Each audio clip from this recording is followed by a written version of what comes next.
Part 3. Some specific NLP techniques. Part 3 looks at some of the NLP techniques and models that you can use in the workplace. Chapter 8 looks at a model that can be used to structure the way you think about situations and inform you about how to make changes that will lead to greater levels of congruence and alignment, both individually and organizationally.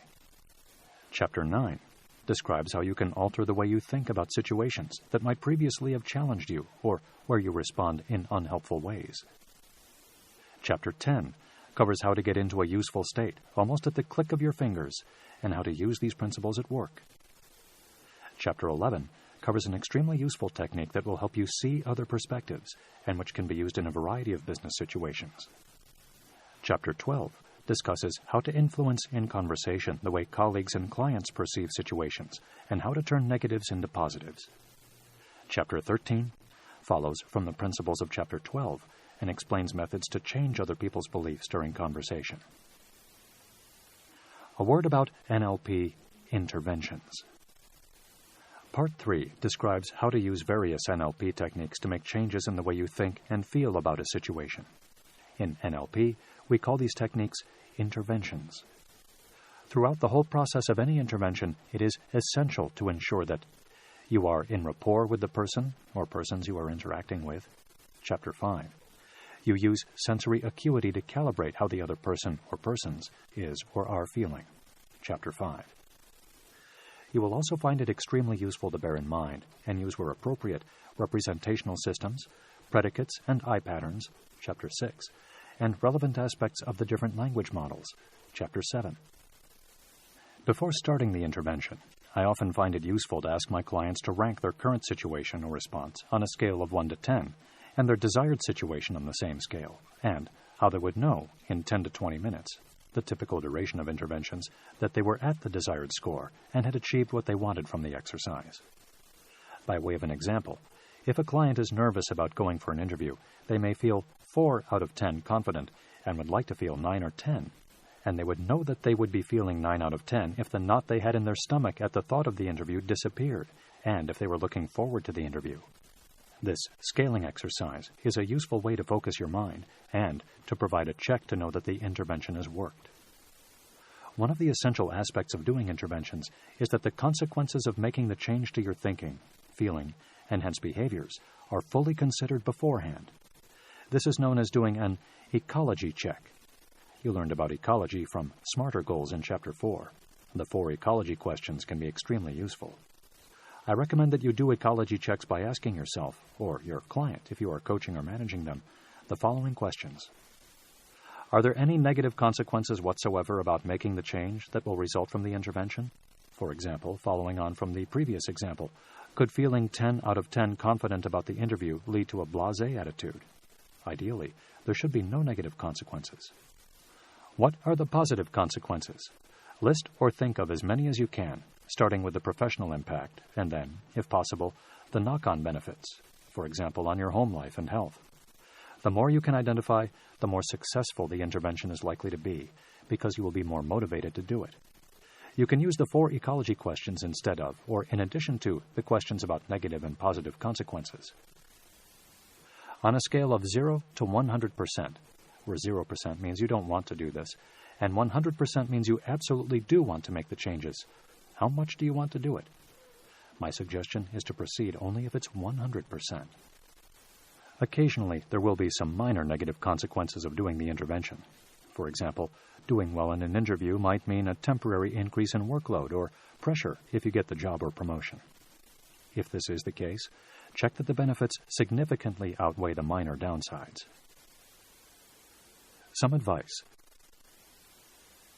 As indicated in the I patterns section of Chapter 6, people often move their eyes to different areas or stare ahead when thinking and searching for information internally. Though sitting opposite someone in typical working situations is commonplace, subject to any cultural factors, when guiding people through the NLP processes covered in Chapters 8 to 11, it is normally helpful to them if you are either at their side or at an angle to them, as opposed to being directly in front of them. Other prerequisites for NLP interventions. Here are some additional points already made in the introduction, of which I would like to remind you. These points are relevant before doing any NLP intervention in a coaching or guiding context. Firstly, especially when you are new to NLP, best results are gained by following the process as written, especially when you are doing this by yourself or guiding a colleague or coaching a client through the process. As you become more familiar with the technique and have had some professional NLP training, you can be a little more flexible. Secondly, I strongly recommend that you listen to the process through more than once before doing the technique, and if you use it with someone else, listen as many times as you require so that you are absolutely clear as to how to do it. Finally, these techniques are to be used with individuals only as a coaching, mentoring, or management tool for improving work performance, not as a form of psychotherapy, unless you are specifically trained in psychotherapy. Chapter 8. Organizational and Personal Alignment. Walking your talk. Sir, I'm helping to put a man on the moon. A janitor at NASA, in response to President John F. Kennedy asking him what he did at NASA. Individuals and organizations tend to function more productively if there is an internal congruence or alignment about what they are doing. For example, are they being true to themselves and what's really important to them? In this chapter, we will be covering a model that will help both you as an individual and your organization to be able to become even more congruent, as well as providing a structure for approaching challenges and problems. The model is known in NLP as the Neurological Levels Model. Why is this model so useful? You can use the model in several ways. As a business leader, manager, or consultant, to analyze the types of management action required to make the desired change to an organization's performance, structure, or culture. As a manager or coach, to analyze the types of intervention required for individual performance improvement. As a salesperson, to gain a better understanding of the motivation behind a purchase. As a coach, to help someone become a more effective leader or manager. As an individual, to gain greater clarity and sense of purpose, or to coach or manage someone to do this. To give and receive feedback effectively. The Neurological Levels Model. The model is based on work done by Robert Dilts and the anthropologist Gregory Bateson. As a student, Dilts worked with Bandler and Grinder, and Bateson provided guidance to all of them in the early days of NLP's development. It considers 6 different levels of thinking and perception. Each level is explained in the following sections and can apply either to organizations or to individuals. Each of the 6 levels has an implied question. The levels, beginning at the bottom, are environment, behavior, capabilities, beliefs and values, identity, and mission or purpose. Each level has an implied question. For environment, where, when.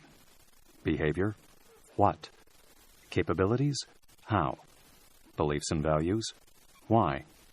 Identity, who. Mission or purpose, who else. Mission or purpose. This relates to your or your organization's concept of who else is affected by your or its actions. Who else are you, is it serving? What is its legacy? An organization might want to consider its impact on anything from the local community through the whole world. You might recognize that your actions impact on a wide range of people. The theory of 6 degrees of separation indicates that we are 6 contacts away from every single person in the world. So what you do, or what your organization does, will impact people whom you might never actually meet. In some schools of NLP, mission or purpose is treated as being outside the neurological levels model, and is sometimes referred to as beyond identity. Identity. This relates to your sense of self, who you are. An organization will often cultivate brand identity, so that when consumers think of it, they immediately feel that they know who the organization is. You will have a sense of who you are as a person, and possibly have a different sense of identity in different contexts. For example, manager at work, parent at home. Some people use metaphors or analogies to describe themselves in certain situations. I'm like a tiger, or lion, or superwoman. Beliefs and values. We touched on these to some degree in Chapter 2. These points, although different from each other, are often linked, and they form the basis for our motivation. Why we do something. Beliefs are convictions we hold as being true, and these shape our behaviors. If you believe you can present well, you will have a different response to being asked to make a presentation compared to someone who believes they cannot present well. We will look at beliefs more closely in Chapter 13. Values are those things that are important to us, or they can be what we want or look for in a particular context. Organizations often display their values in reception, on their website, and on literature. These can act as guiding principles as to how organizations treat staff and customers. Individuals have values in all areas of life, and if you reflect on it for a moment, you will become aware of what is important to you about, for example, your career. Knowing your own career values will help you to make better choices. Knowing other people's values will help you to influence them. We will look at values more closely in Chapter 14. Capabilities. This relates to how things get done, including the skills, abilities, and qualities organizations require and which individuals have. They include strategies used. Behaviors. This is what individuals and organizations actually do. Behaviors can usually be seen or heard and are tangible. HR professionals often combine behaviors and capabilities under the umbrella of competencies, and they are often used as a framework for improving performance and planning training needs, both for individuals and for organizations. Environment. This relates to where something takes place, such as how the work environment looks and feels. It can also be linked to when something takes place. Some key principles about the neurological levels model. Although not directly linked to the hierarchy of ideas covered in Chapter 7, starting with environment, each of the levels is a higher level of abstraction than the previous one. As a general principle, the higher levels have greater influence and power than the lower levels. Changing your sense of identity will normally have a greater impact than changing the color of the office wallpaper, environment. Similarly, it is normally harder to change the higher levels. Changing the way you greet people, behavior, is probably easier than changing what you believe. For you personally, the more each of the levels align with each other, the more congruent and effective you will be, and the more you will be walking your talk, which will usually lead to your achieving more and having a greater sense of well-being. This is especially true if you have a strong sense of purpose. Great leaders, such as Nelson Mandela, Martin Luther King, and Winston Churchill, all had a strong sense of what they wanted, especially in respect of topics they felt passionately about: ending apartheid, starting the civil rights movement, and leading Britain through the Second World War, respectively. Successful business leaders such as Henry Ford, Ford Motor Company, Jack Welch, General Electric, Anita Roddick, The Body Shop, and Steve Jobs, Apple, are examples of successful business people who had a clear sense of purpose and truly believed in what they were doing and learned the necessary skills to execute their plans successfully. The same principle applies to organizations. To the extent that organizations walk their talk and encourage the same degree of congruence amongst staff, great results can happen. Please refer to the NASA quote at the start of this chapter. In my career, initially as a management consultant and more recently as a trainer and coach, I have seen some organizations that do walk their talk, and unfortunately many other organizations that espouse certain values in print, but where the directors and senior managers do not actually operate as if those values were in place. Therefore, the extent to which you set business goals that align with the neurological levels will create a powerful recipe for success at work. Because the higher levels are more important and significant than the lower levels, provided that you have a strong enough sense of purpose or mission, identity, beliefs, and values, you will find a way to achieve what you want, even if you don't have the competencies yet, or even if the environment is not perfect. Using the neurological levels model to gain alignment. Now let's look at how you can use the model, both individually and as an organization, to gain greater alignment at work. Here is a selection of key questions in both contexts. Individuals. Mission or purpose? Who are you serving in your role? Who else is impacted by those people? What is your purpose in your work or business? Identity. Who are you in your work? What is your sense of self at work? This could be one I am statement or several. Does your sense of self align with your purpose? Beliefs and values. What do you believe about your work and/or employer? What is important to you about your work? What do you believe about your colleagues? What beliefs would be useful for you to adopt? Do your beliefs and values align with and support your identity and purpose? Capabilities. What skills do you have that are relevant to your role? What are your key skills? Which ones would you like to improve or acquire? How will you do that? Do your skills support what you want to achieve and your purpose? Behaviors. Which behaviors do you exhibit at work? Which really support your success, and which ones, if any, in some way hinder it? Environment. Is your environment representative of who you are and what you want to achieve? What aspects of your environment support you, and which hinder you? Organizations. Good business leaders create a vision, articulate the vision, passionately own the vision, and relentlessly drive it to completion. Jack Welch, Chairman and CEO of General Electric, from 1981 to 2001. Mission or purpose. Who is your organization serving? What is its purpose and mission? Who else is impacted by the organization's actions? Identity. Who is the organization? How does it see itself? How do its customers and employees see it? Is it aligned with the mission or purpose? Beliefs and values. What does the organization value? What does it stand for? What is important to it about how it interacts with the world, including employees and customers? Do its behaviors always reflect this? What does it believe about itself, its products, its customers, and employees? Capabilities. What skills are important to achieve the organization's goals? To what extent does it have these skills at the moment? Behaviors. What does the organization do? Which behaviors help it to achieve its goals? Which behaviors hinder it? Environment. Does the environment reflect who the organization is and what it wants to achieve? Which aspects of the environment support its staff to excel, and which ones hinder them? Which geographic area or areas could it expand into? Exercise 8.1. If you are relatively senior in your organization, including running your own business or run a department, review your organization's or department's performance in light of the neurological levels model. Consider the following questions. To what extent are all the levels in alignment and supporting each other? Are the publicized values acted on in reality, especially when there is some stress or during very busy periods? Is the working environment conducive to excellent work and in accordance with the image you portray publicly? Are your staff adequately trained to deliver the organization's mission? What changes could you make or recommend?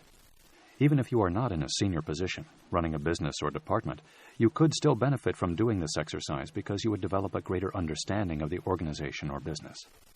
Depending on the organization you work for and the individuals concerned, you might find that your managers or directors are open to discussing it and hearing your thoughts, which might have career benefits.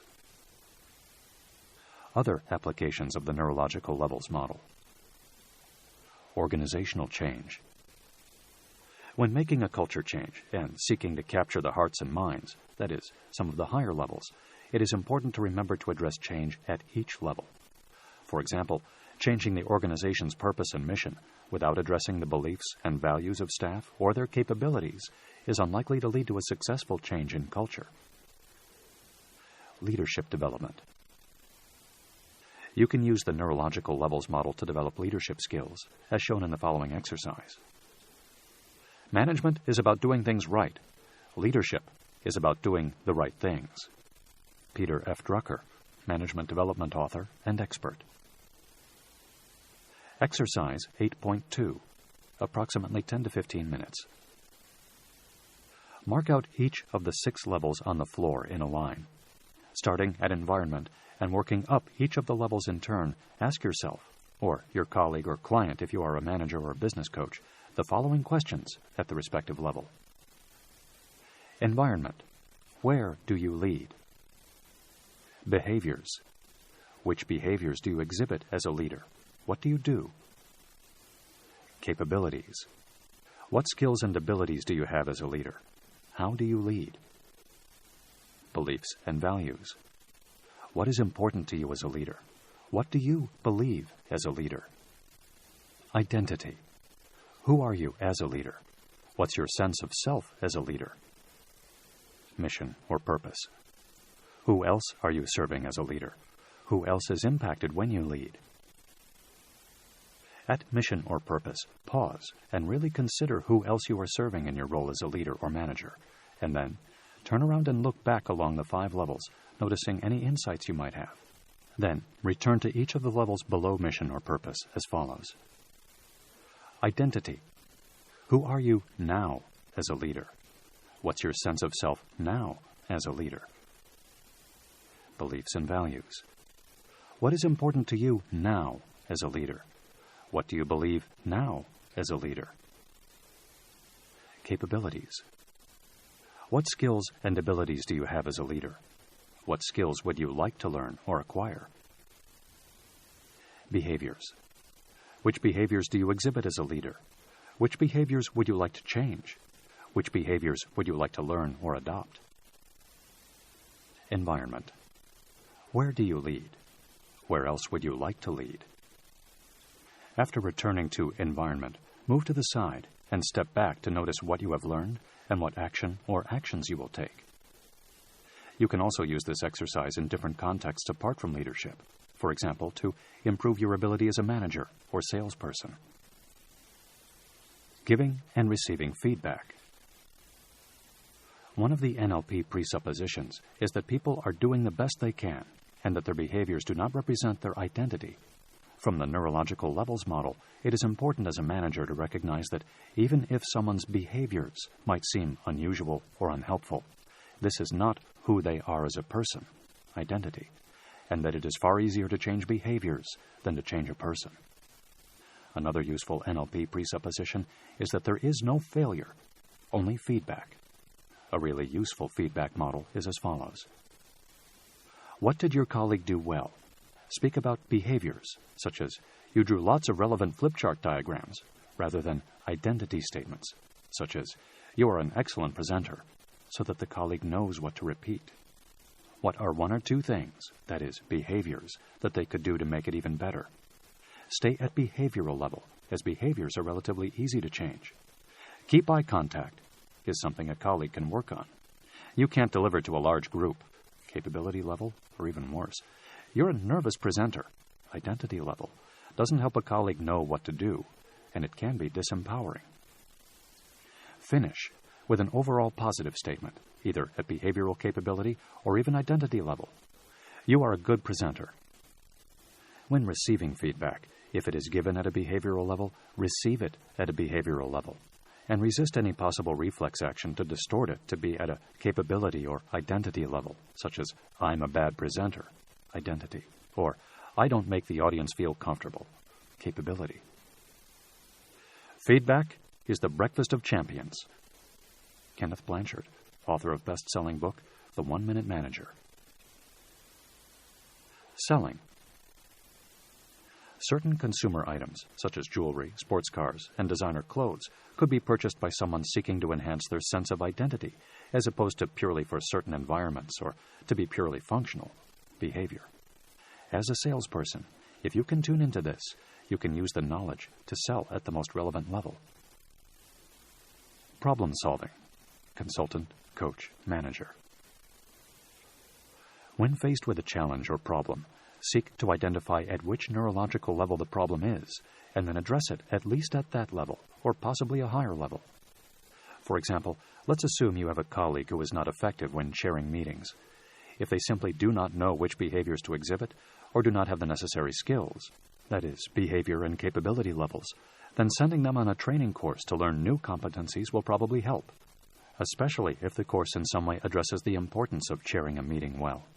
Values. If, however, they think that they are not the sort of person to chair meetings, identity, then sending them on the training course will be a waste of time and money.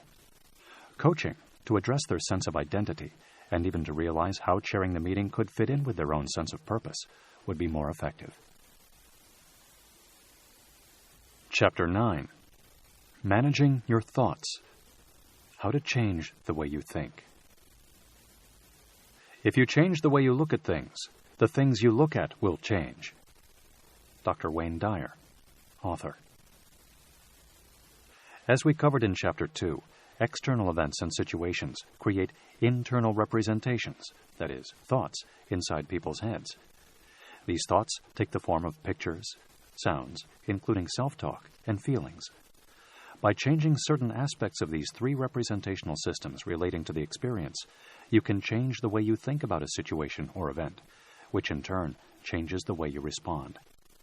This chapter covers how to do this. The technique you will learn is relevant for individuals rather than for organizations, although usually if individual employees improve performance, there are benefits for the organization. Why is this so useful?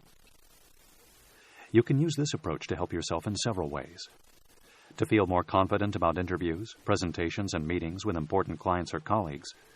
To feel more positive about certain work activities that you might not necessarily like, such as writing reports, cold calling, or submitting work to deadlines. One student on an NLP practitioner course won $750,000 of business from a blue-chip company by using this process for cold calling. To feel comfortable around people you might have previously felt intimidated by because of their personality or job title. Background.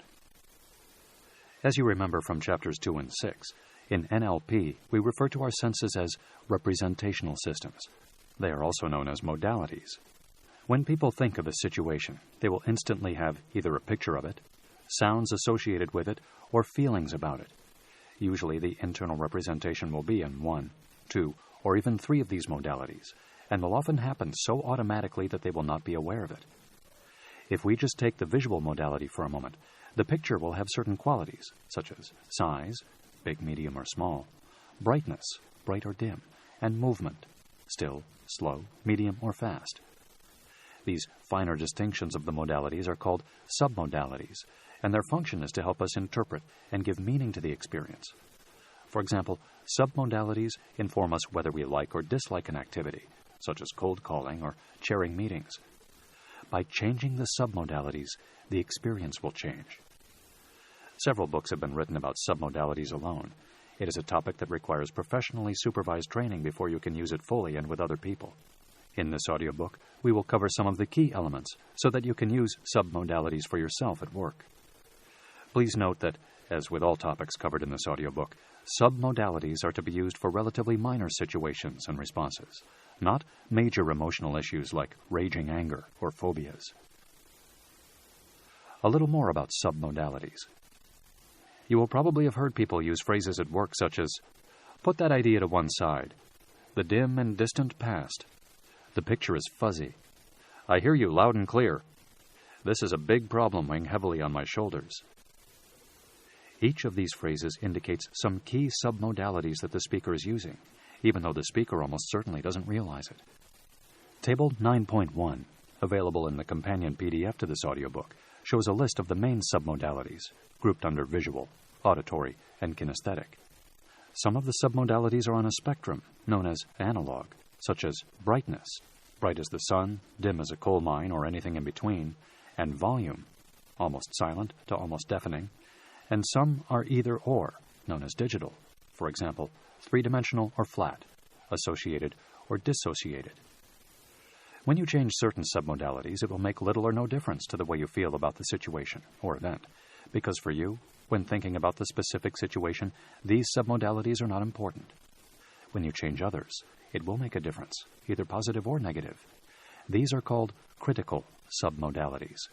There will be 1 or 2 submodalities that, when you change them, will be so important that all the other submodalities will change, and your experience of the situation will change significantly.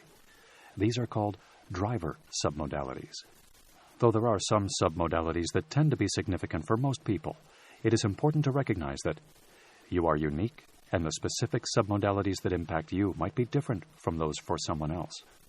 The driver or critical submodalities for any given situation in which you are involved might be different from those for another situation in which you are involved. So treat each situation uniquely. Exercise 9.1. Approximately 5 minutes. As an introduction to submodalities, choose a pleasant work experience, either a past positive work memory or a situation you are looking forward to, or a work task you like doing. As you think of the event, get a picture of it in your mind and notice the main submodality aspects, visual, and if relevant, auditory and kinesthetic of the events. Refer to Table 9.1 in the companion PDF beforehand. Make a note quickly of any submodalities that you particularly notice. Making a note of submodalities is known as eliciting submodalities. Tip 9.1. Elicit submodalities as quickly as possible and resist any possible temptation to overanalyze. By their very nature, submodalities occur almost instantly as we think about a particular topic. Doing this quickly helps you to elicit the submodalities as they truly are. Using submodalities. There are two main methods of using submodalities. Method 1. This is called mapping across. In essence, you change the critical submodalities of the current undesired response to those of the desired response. This has the effect of giving the current response the same submodalities and therefore the same meaning as the desired response. To illustrate this, I will use the example of a business consultant who wanted to be able to make cold calls comfortably. Someone who had the capability, but just didn't feel comfortable doing it.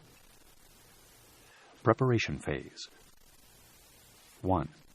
Identify a current undesired response. For example, feeling uncomfortable at the thought of making a cold call. If it helps, score on a scale of 1 to 10 how comfortable you feel about doing it. 1 is very uncomfortable, 10 is very comfortable. 2. Decide what your ideal score would be and identify a similar type of work activity where your responses are close to that score, that is, the desired response. For example, phoning a work colleague. It is essential to pick a topic in the same context as the undesired response. In this case, both involve making work phone calls. 3.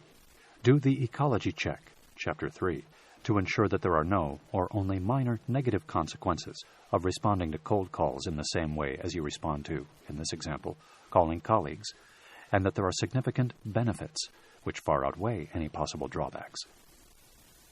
Intervention. 1. Think of cold calling.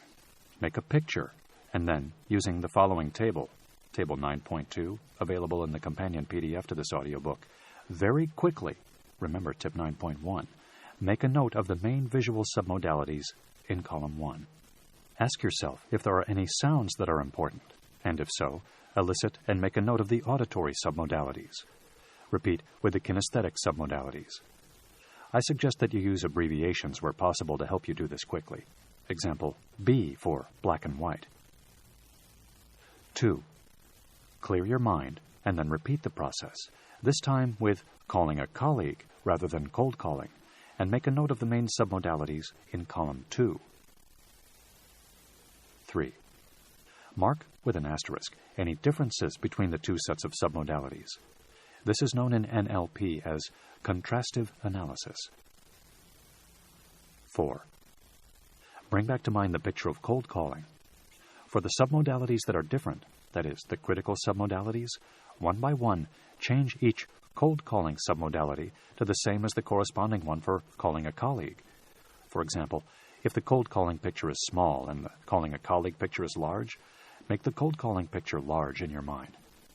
Continue this process quickly with all submodalities marked with an asterisk. You might find that there are 1 or 2 submodalities that, when you change them, cause the others to change too.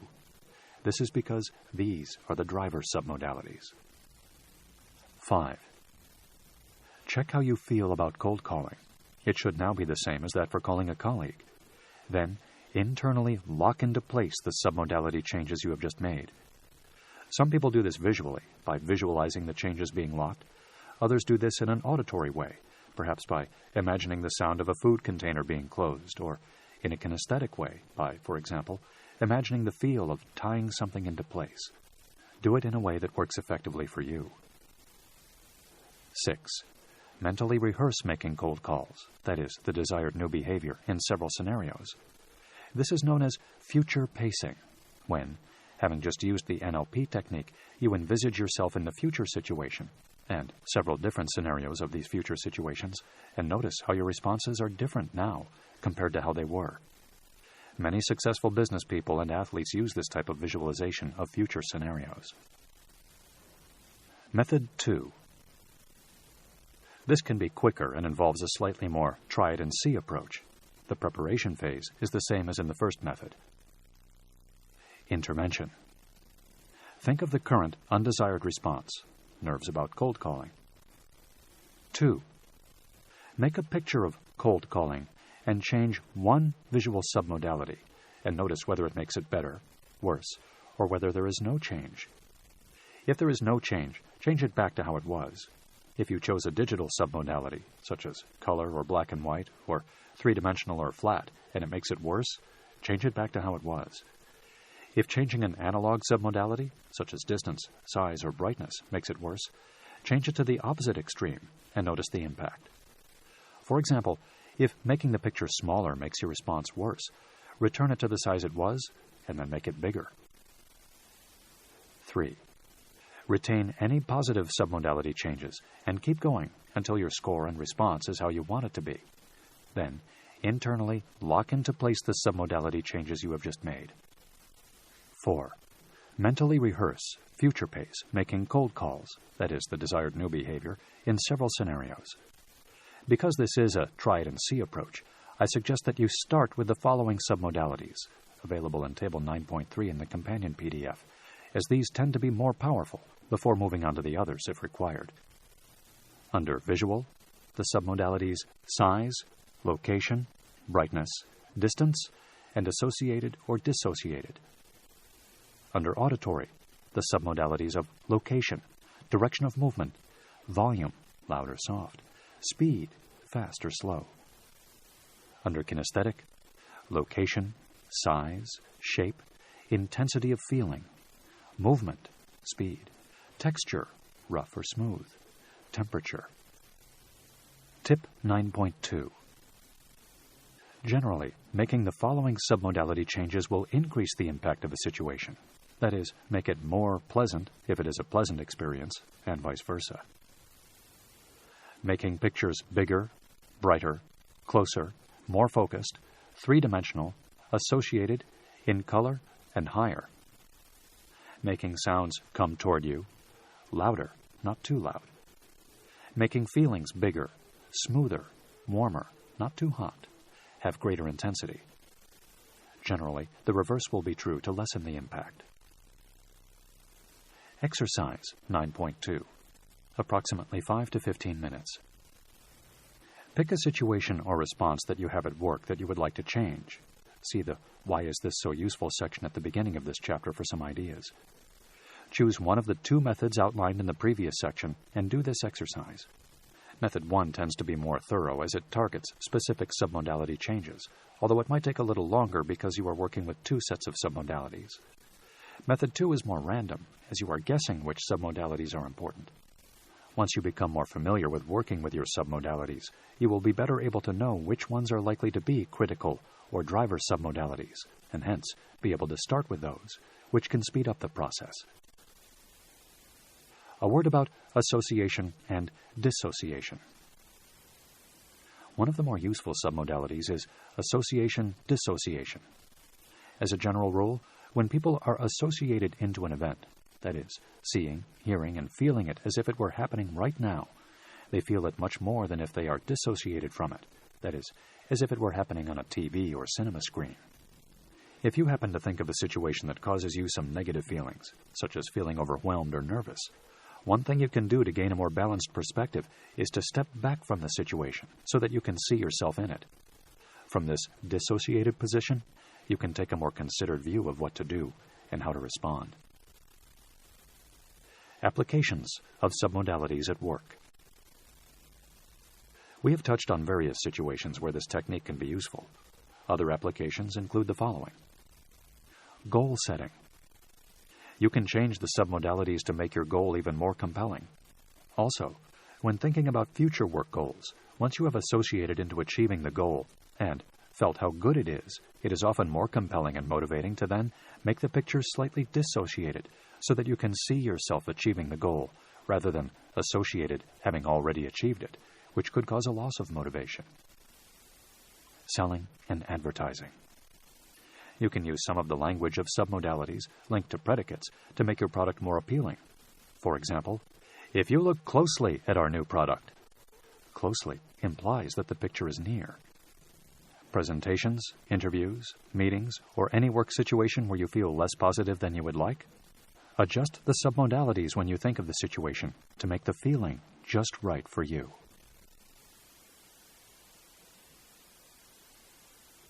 Chapter 10. The Right State. How to create it for you and others.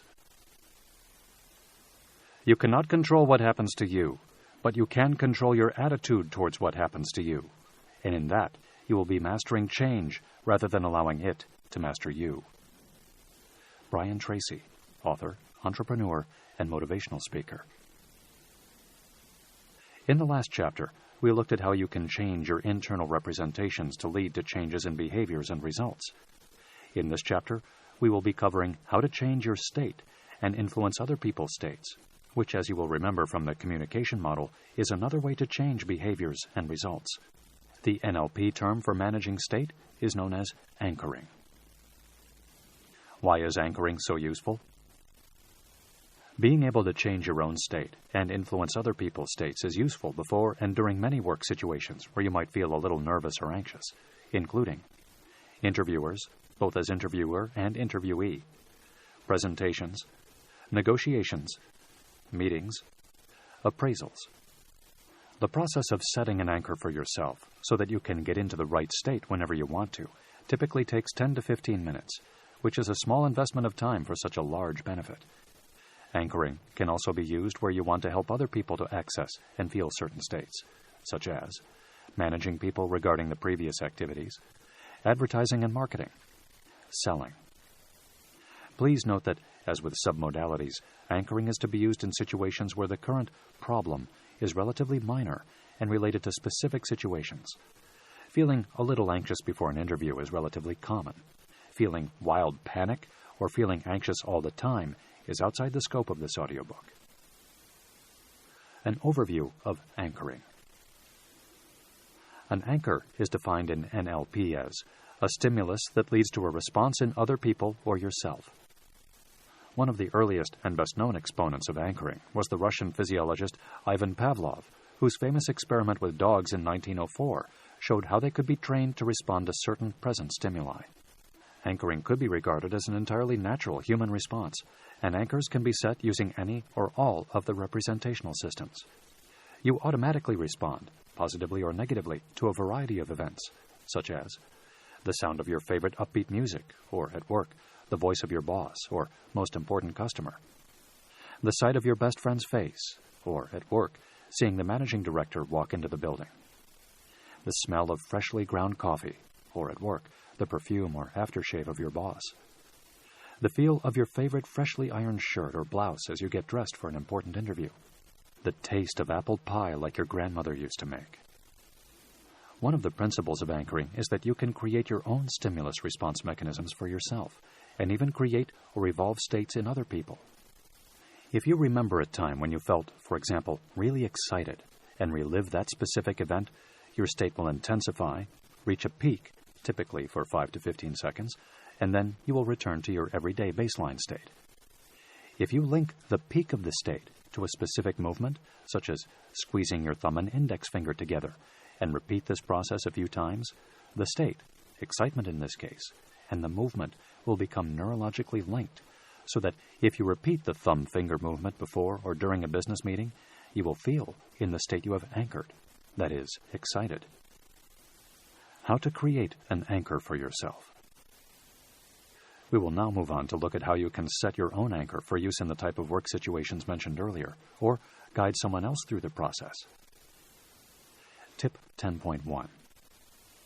Please listen to the next two sections thoroughly, and probably more than once, so that you are very clear how to do the process before actually setting the anchor in yourself or someone else. Please refer to the process and follow the process closely so that you get the desired result from the anchoring technique. The 5 keys to anchoring. Before we discuss how to actually set an anchor, it's important to discuss the 5 key points to successful anchoring. 1. Intensity. When you fire, that is, activate or trigger the anchor before or during the interview, for example, It will only be as strong as the experiences you used when setting the anchor originally. So assuming that you want to be able to feel highly confident, for example, then when you do the anchoring process, use situations when you felt highly or intensely confident. 2. Timing. In order to anchor effectively, it is important that you capture the peak of the state by setting or applying the anchor as the state nears its peak, that is, at its most intense, and then releasing the anchor just after the peak. Typically, the peak lasts 5 to 15 seconds, although, depending on the individual, it can vary from 1 to 2 seconds to a minute. 3. Uniqueness of the anchor. The stimulus should be so unique that it is easy to set and will not be fired or activated accidentally. Anchors on the palm of the hand, for example, will be constantly triggered when shaking hands at work and will probably lose their impact, whereas squeezing the tip of your thumb and index finger on your left hand or squeezing a specific finger knuckle are probably unique movements for most people. 4. Replicability of the anchor. It is essential that you can fire the anchor whenever you need to. Holding your left ankle with your right hand is probably unique, but not replicable before or during an interview or presentation. Pressing your thumb and index finger together or touching a specific knuckle are probably replicable during most situations. Other people present would probably not notice you doing it, and even if they did, would not think twice about it. 5. Number of times the anchoring is done. When doing the anchoring process, typically doing it between 4 and 6 times will be more powerful and long-lasting compared to doing it once or twice. A useful mnemonic to remember the key points of intensity, timing, uniqueness, replicability, and number of times anchoring is done is the acronym ITURN, or I-turn. The 7 steps to anchoring. There are 7 steps to setting an anchor. The process is sometimes known as setting a resource anchor. 1. Ensure you are clear about the anchoring process, that is, these 7 steps and the 5 keys, and decide on the desired state or states to be anchored. For example, confident, motivated, powerful. Assume that confident is the desired state for this exercise, and how you will anchor it. I suggest that you use a kinesthetic anchor, such as squeezing your finger and thumb together or squeezing a knuckle. Physical movements tend to be more effective and replicable, although it is possible to make an internal sound or see an image in your mind. Remember the R of I-turn. It needs to be replicable. An external sound or picture might not always be available to you. Do an ecology check, see Chapter 3, to ensure that it is appropriate for you to have this resource anchor. 2. Recall a vivid past experience of an event where you felt one of these desired states. Pick one feeling or emotion at a time, for example, confident, and then one past experience that relates to that emotion. If for some reason you cannot think of a time when you felt, for example, confident, give yourself a little time.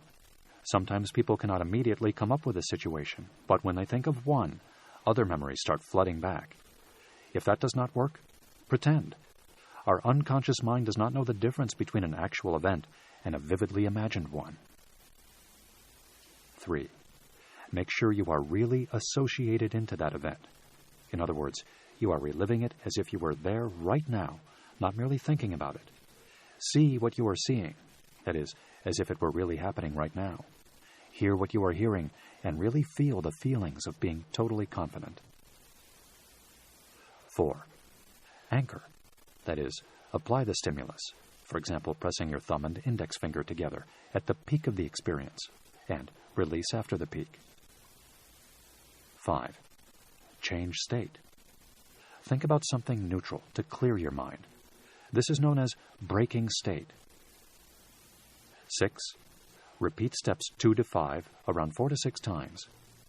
If you want to anchor 3 states, I suggest that you use 2 examples of each of the 3 states, making 6 in total. If you want only one state, repeat the process 4 to 6 times with the same state, either choosing the same vivid experience, step 2, or different ones.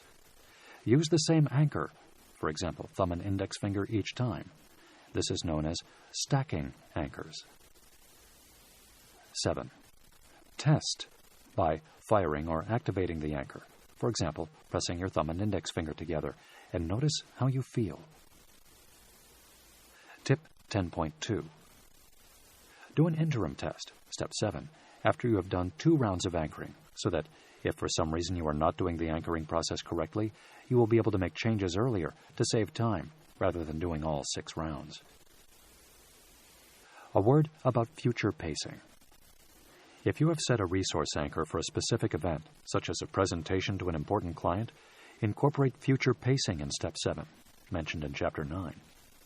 When you future pace the anchor, it is useful to do 2 types of visualizations. The first is dissociated. In other words, seeing yourself making the presentation as if on a TV or cinema screen. You fire your anchor, and at the same time, see yourself in the picture making the presentation with the resources you anchored. The second type is associated. In other words, imagining that you are in the situation as if looking through your own eyes, again with the anchor fired. With both types, you can do it with your eyes open or closed. With dissociated visualization, you can often notice aspects of how you are behaving or performing, what you are doing or not doing to help the situation go well. Some people find one type more useful than the other. Find which type or types work best for you. An additional important point when future pacing is to consider several different scenarios, where in each scenario you are feeling the anchored states, and hence performing the way you want. The benefit of future pacing different scenarios is that you can be prepared for almost any eventualities, not just preparing for things going perfectly. Negotiators and audiences sometimes pose challenging questions. This will make you feel even more confident about the event. Therefore, do dissociated future pacing on several scenarios with your anchor fired. This typically takes between 1 and 2 minutes, as you will be able to speed up the situations in your mind. And then, a few seconds afterward, repeat it, using associated future pacing for the same scenarios. A final comment about anchoring yourself. If you have already created positive associations with certain visual, auditory, or kinesthetic stimuli, have access to them where possible. For example, have a picture of your children on your desk or screensaver. Have certificates or pictures of medals on the wall of your office. Have access to your favorite pieces of music, uplifting or calming, in case you need a boost before a meeting, or to calm down afterward.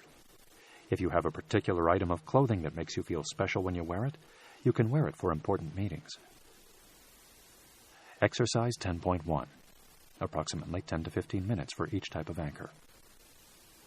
Using the previous anchoring process, 7 steps to anchoring, and possibly supplemented by pictures or music, create 2 main types of anchor, an uplifting, positive one, and a relaxing, calming one. Anchoring other people at work. As a manager, you can use the process explained in the previous sections to help a colleague set their own resource anchor. You can also anchor people in other ways in the workplace. Remember, you can anchor using any or all of the representational systems. You can anchor spatially.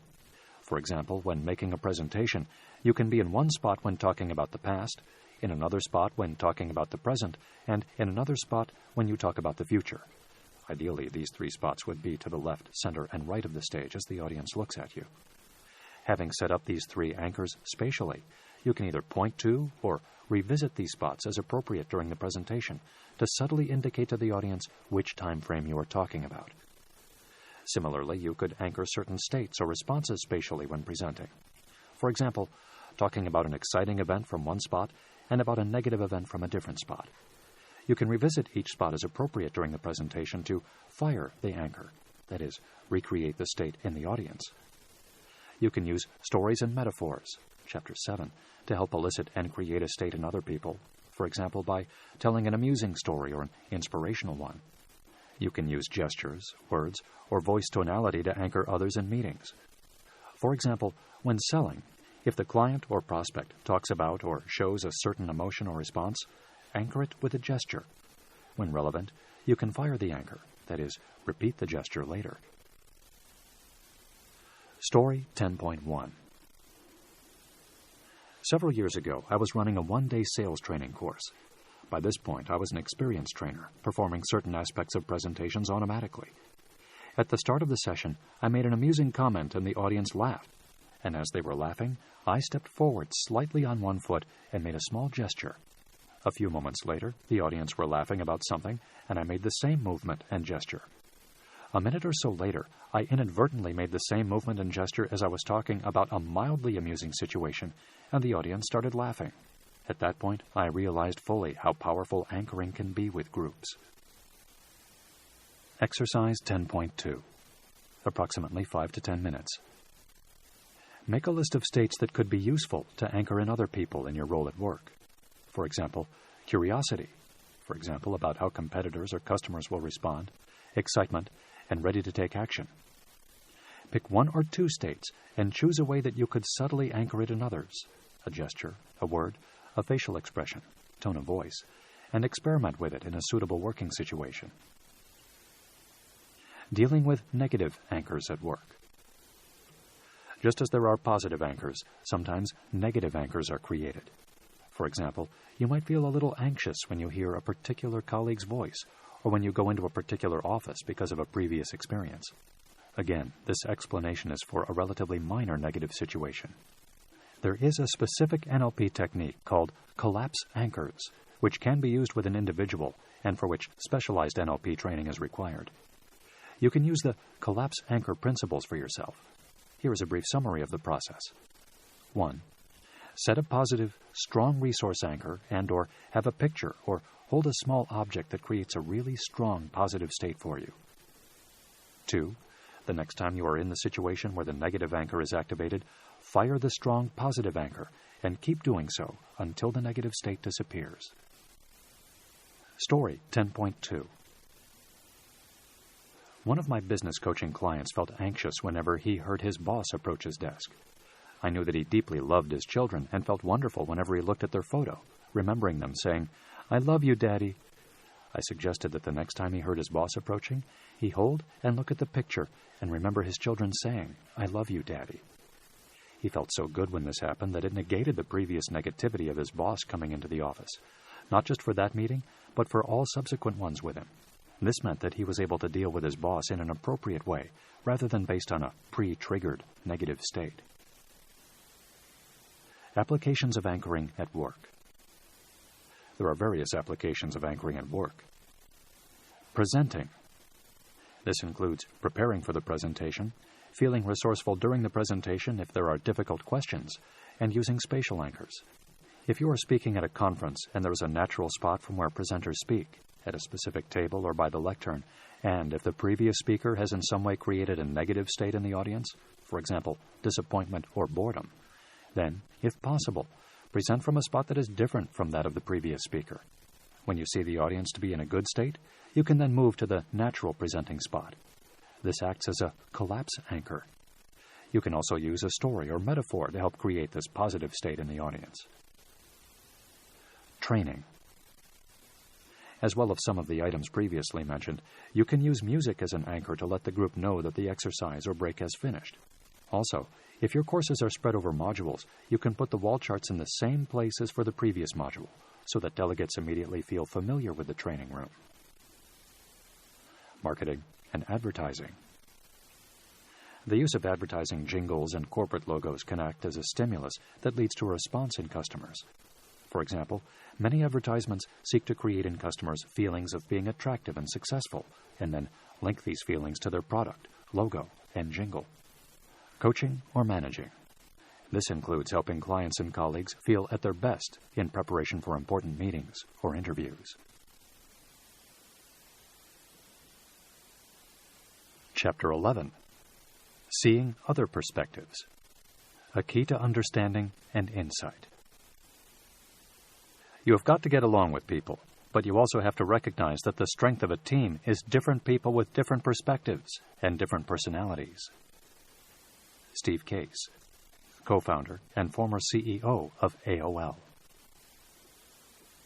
By this point in the audiobook, you will be very aware that each of us sees the world in our own unique way. One of the keys to success in business is being able to see situations from other perspectives, not just from your own. The NLP technique known as perceptual positions helps you to do this for yourself, and also when seeking to influence others. In which situations is perceptual positions useful? For individuals, perceptual positions can be used to prepare for meetings, such as with colleagues, customers or prospects, suppliers and interviewers. assist you to set goals, Chapter 4, prevent and overcome conflicts or misunderstandings, coach colleagues or individual clients to do the above. Perceptual positions can be used on a more widespread or strategic level. Creative thinking, for example, designing consultancy solutions. According to Robert Dilts, one of the early NLP pioneers, Walt Disney used a form of perceptual positions to create his cartoon films. Strategic planning for departments, divisions, or whole organizations. Preparing for presentations to large groups. Key concepts. Clichés such as, "Put yourself in my shoes," and "There are 3 sides to every story, yours, mine, and the truth somewhere in between," give you an insight into the concepts of perceptual positions. Most people have experienced being stuck in their own thinking at some time in their career.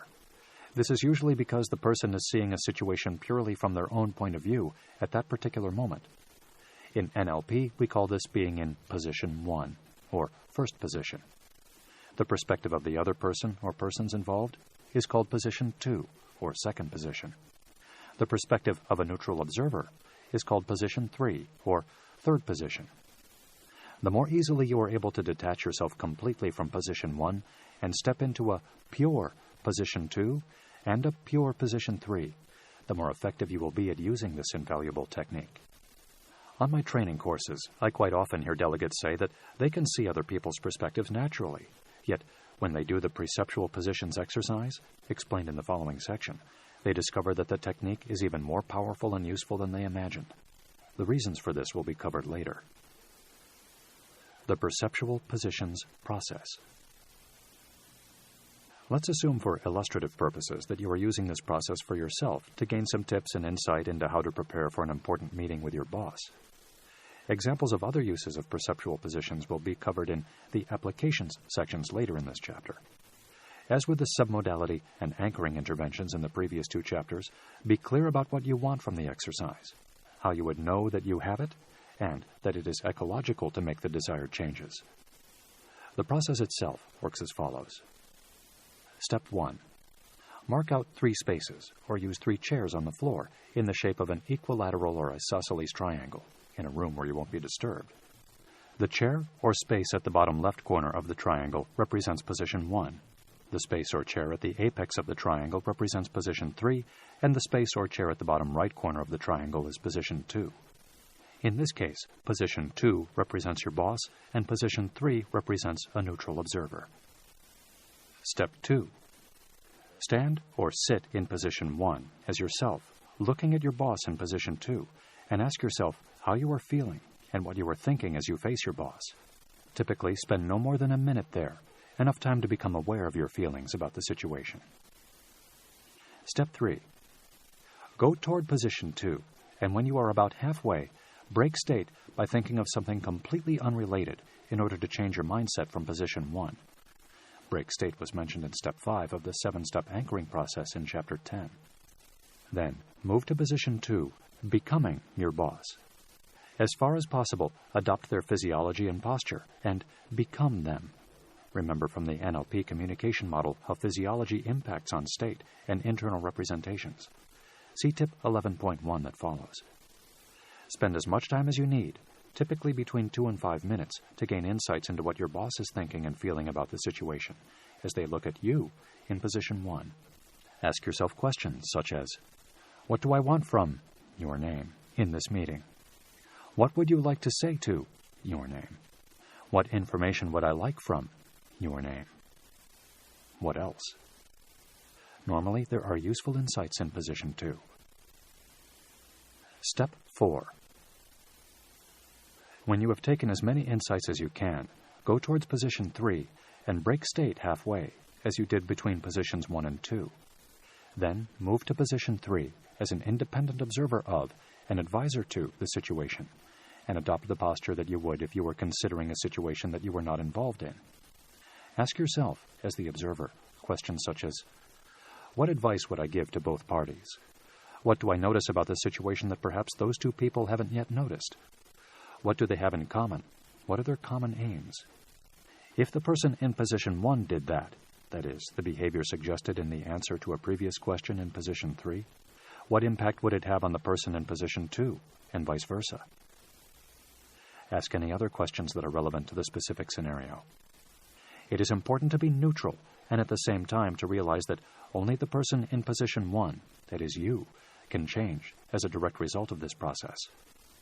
Make sure that position 3 is really detached from the other 2 positions, if necessary, by making sure that position 3 is physically moved further away.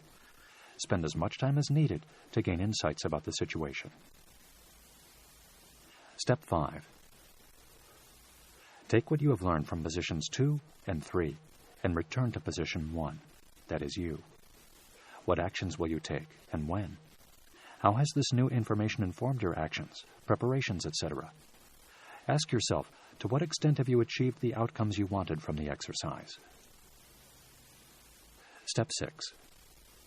In the unlikely event that you have not achieved as much as you wanted from this exercise, revisit one or more of the positions again, or even create a 4th position somewhere further back from the 3 positions in order to take an even more detached perspective. Remember always to finish at position 1 so that you can incorporate what you have learned. Tip 11.1. Please note that it is important to alter your physiology, as mentioned previously. Break state. Become the person in position 2, in this example, your boss, and become the neutral observer in position 3. The combination of moving to different locations and changing posture helps you to really identify with the different people and perceptual positions and consider it from their perspective, rather than doing it from your perspective of what they think. However, if it is not appropriate to move physically, for example, if this process is being done in a public place, you can do the process seated in chairs in conversation. It becomes even more important to break state between the 3 positions because there is no physical movement to a different spot. Applications for individual use. Here are some examples where you can use perceptual positions at work in situations that are of a more individual nature.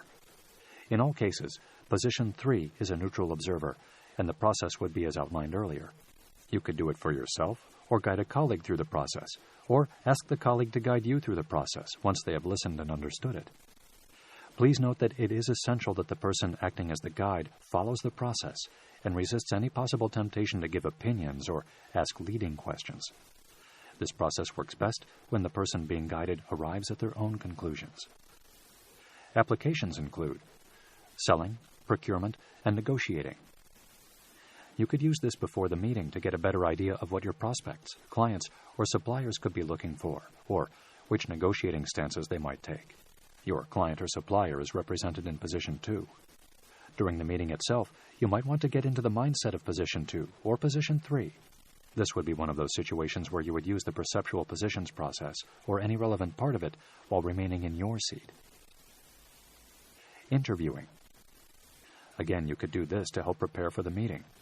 Position 2 represents the person interviewing you, or who you are interviewing. Conflicts, misunderstandings, or dealing with challenging people.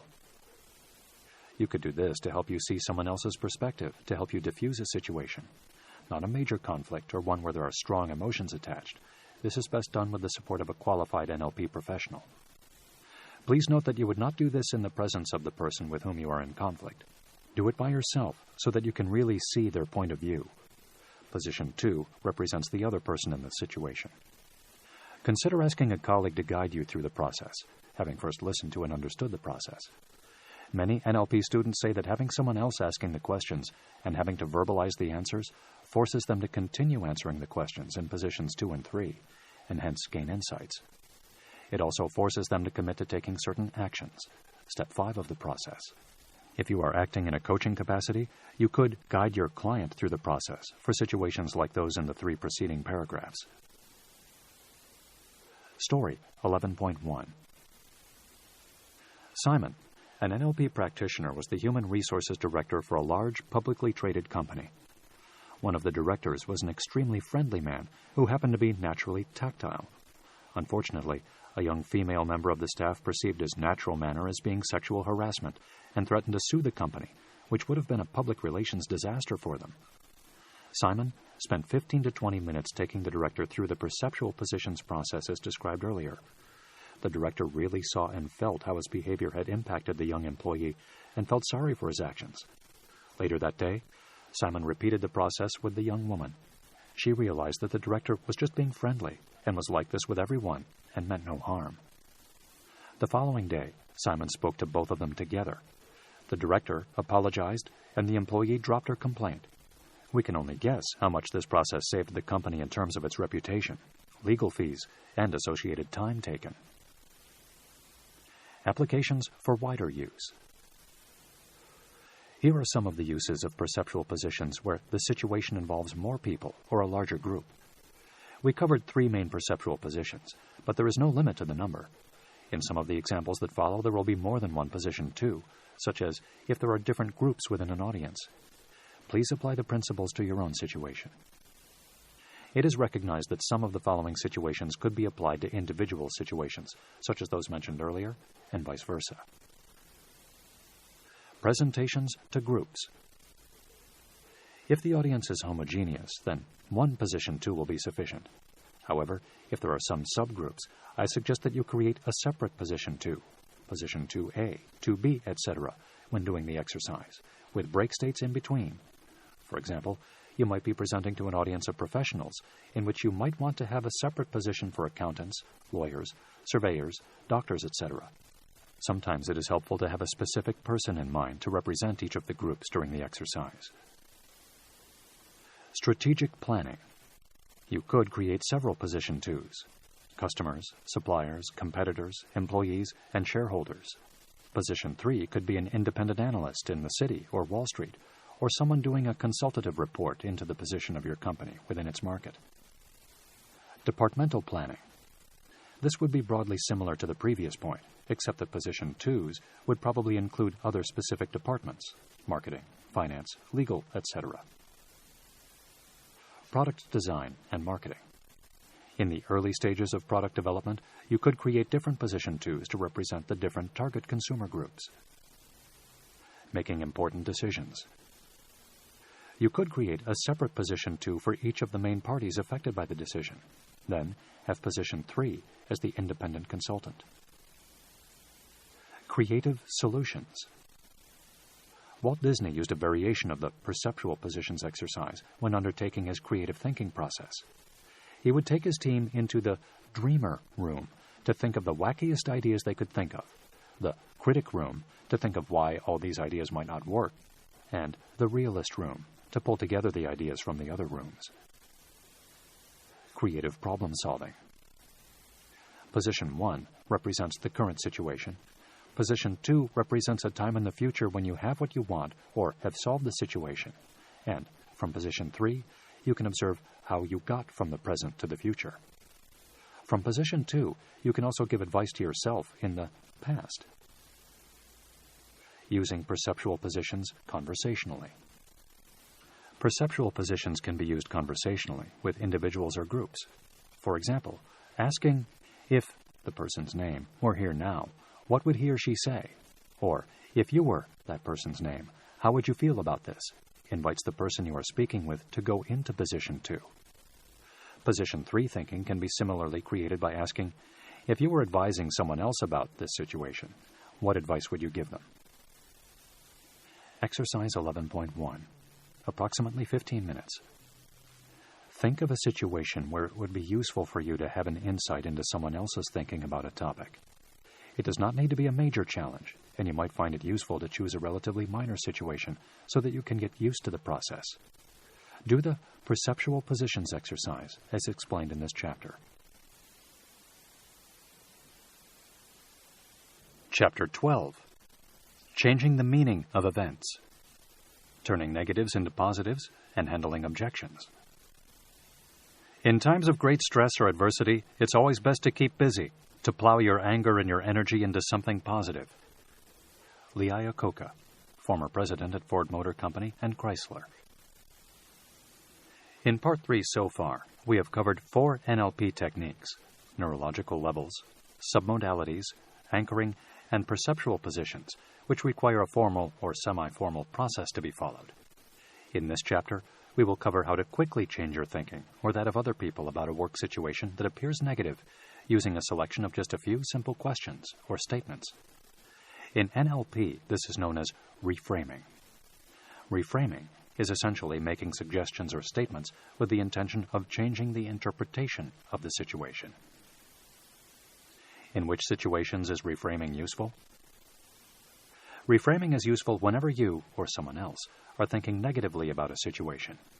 It is also the basis of handling objections in a sales context. Specific examples include selling, coaching, managing, presenting poor results, and negotiating.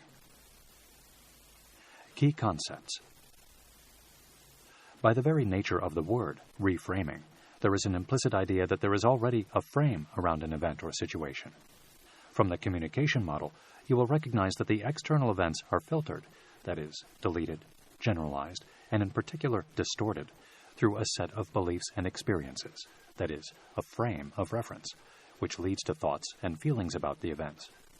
Consequently, there are rarely events or situations that are inherently bad. Events can be interpreted or explained in a variety of ways. Politicians and business leaders commenting on bad news are usually well versed in the art of spin. For example, if a company announces annual profits that are lower than last year, many people will view that as a disappointing set of results. That is the frame or context through which it has been viewed. Reframing helps you and other people to explain or perceive the results in a more positive light. Chapter 13 considers in greater depth the different ways to change beliefs. You can reframe other people conversationally, and you can reframe yourself by changing the way you think. Tip 12.1.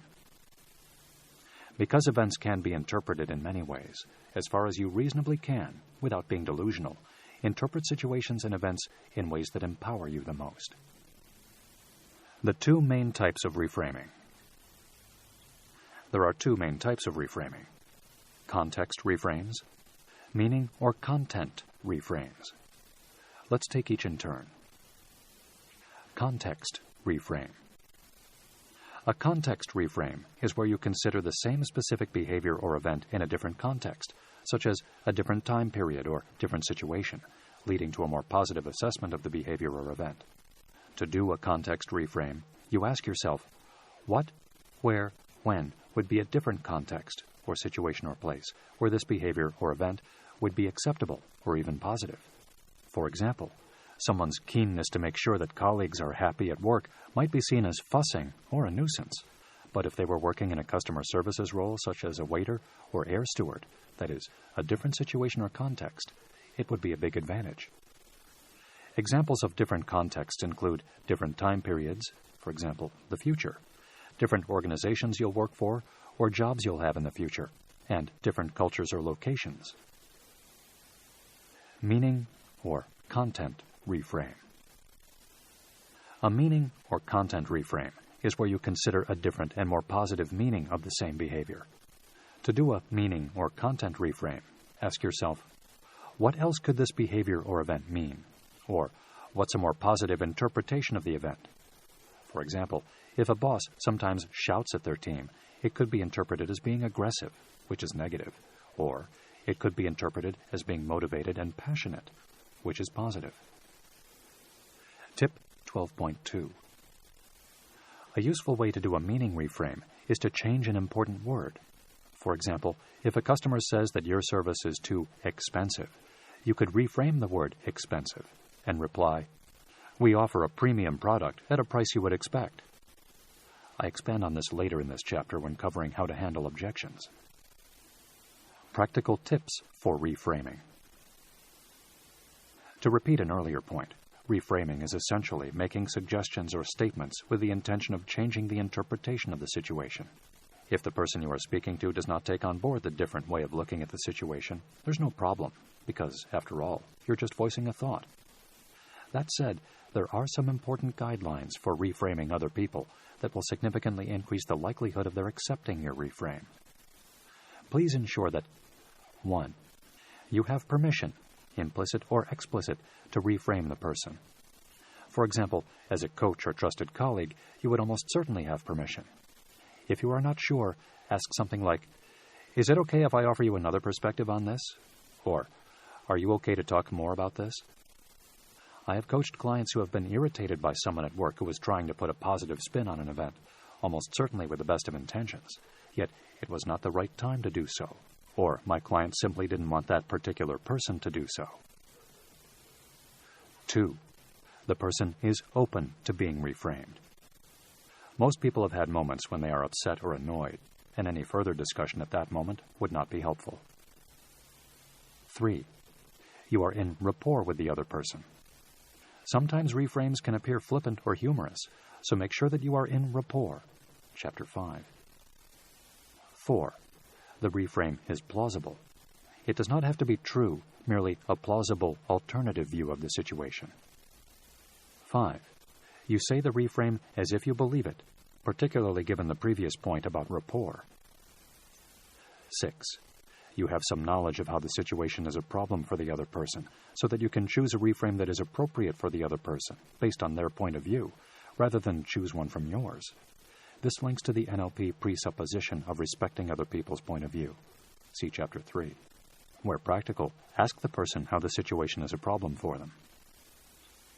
7. Use common sense. Unless you are really skilled and qualified, reframing is best used for relatively minor situations. Generally, a reframe would be worded as follows. Well, at least you'll be able to. Isn't it great that she'll be able to? So now, at least you'll be able to. So at least you won't have to. Thank goodness you're not. Perhaps he hasn't, has, isn't, is, can't. Please note that reframing is not about giving advice. It is simply about asking the person to consider a different way of thinking about the event. Here are some examples of reframing in business. I'm annoyed because my boss gives me more work than other members of the team. Possible reframe 1. Perhaps they think you're better able to cope than the other members of the team. Meaning reframe changes the interpretation of the behavior. Possible reframe 2. Isn't it great that they trust you to get stuff done? Meaning reframe. Possible reframe 3. It may seem like a nuisance now, but when you go for your next promotion, you'll be glad you had all this experience, won't you? Context reframe, looking at a different time horizon. Possible reframe 4. At least you've got a job. Meaning reframe. It's so boring, filling out all these job applications. Possible reframe 1. At least there are lots of possible jobs for you to go for. Meaning reframe. Possible reframe 2. Won't you be glad you did this when you've got the job you want? Context reframe. Possible reframe 3. Doing this shows how committed you are to your own success and will stand you in good stead in your future career. Meaning and context reframe. Exercise 12.1. Practice reframing. If you feel confident, do so with clients and colleagues. If you don't yet feel ready to reframe in real life, you can practice as follows. Listen to interviews, read newspapers, or watch the news, and, in your mind, put a positive spin on events. Find a willing partner. Ask the other person to tell you a relatively minor challenge they are facing, and ask, how is that a problem for you? Once you have an idea of how it is a problem for the person, decide quickly on a couple of possible reframes and deliver the reframe. Using sensory acuity, Chapter 5, notice the impact of each reframe. Ask for feedback regarding how the reframes felt and how they could be improved. Handling objections. The principles of reframing can be used to handle objections, for example, in a sales context. Here are some ways to do so, using the following 2 objections as examples. 1. Your business has only been going for 2 years, so you don't have enough experience for us. 2. You're too expensive. When hearing the reframes that follow, remember that these are suggestions and that not all of them will be relevant in all situations. Remember to use common sense. Example response 1 refers to objection 1, the business only going for 2 years and not having enough experience. Example response 2 refers to objection 2, too expensive. Type. Redefine some of the key terms or concepts. Example response 1.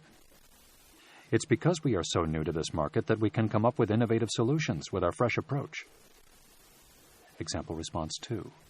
"This is a premium price for a premium product," or "This is a long-term investment." Type. Tell a metaphor or story. Example response 1. One of our existing clients loved the fresh approach and innovative solutions and made a 20% efficiency improvement as a result. Example response 2. One of our clients saved more than the cost of our product in the first quarter. Type. Give a counterexample. Example response 1. Microsoft was a young company once. Example response 2. Have you ever bought anything which seemed a little more than you wanted to pay, but which proved to be a great investment? Type. Apply the objection to itself. Example responses 1. With your years of experience, I'm sure you found examples of when young companies have provided excellent service. Or, with your experience, you've probably found that experience can blind people to new alternatives. Example response 2. That could be a costly or expensive idea in the long run. Type. Get specific. Example response 1. Exactly how long would you expect a business to be around before it's experienced enough for you? Example response 2. Exactly how much more is this than you would want to pay? Then deal with this smaller amount rather than the whole amount. Type. Link to something more important. Example response 1. Isn't it more important to have new, fresh, and leading ideas that will help you to mention a value they have told you, such as being a market leader? Example response 2.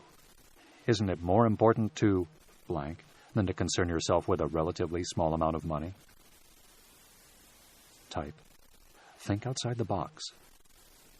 Example response 1. Although the company may be new, the lead consultants have 30 years' experience between them. Example response 2. In 5 years' time, you'll see this investment as money well spent. This topic is explored in more detail in Robert Dilt's book, Sleight of Mouth, The Magic of Conversational Belief Change. Applications for individual use.